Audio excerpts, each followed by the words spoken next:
the portfolio turnover ratio, which means how much have we churned the portfolio at every point over the last preceding 12 months.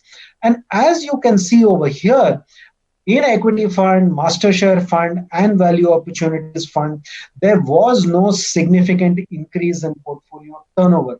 The range in which the portfolio turnover remained was largely consistent, and in fact, it actually came down in some cases. The only fund where portfolio turnover was higher was essentially the mid cap fund. But again, as I said, this fund saw very high turnover, particularly during the October 19 to Jan 20 period, and that is what is getting picked up in the data. And then once you get past that bump, it also comes down quite significantly in terms of portfolio turnover.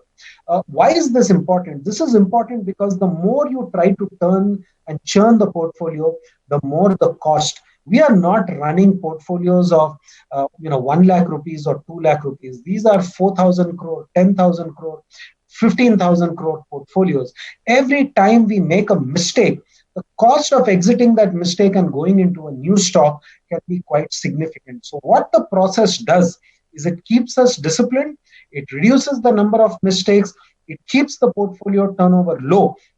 And as you know, you can find the analytical data on many third-party providers of what is a particular fund's turnover and how does it compare to the industry average. Across the board, you will find that UTI's portfolio turnover ratios are significantly lower than the industry.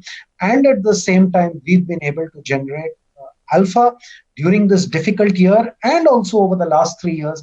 And I would attribute that essentially to the discipline of the team. Mutual fund investments are subject to market risks. Read all scheme-related documents carefully.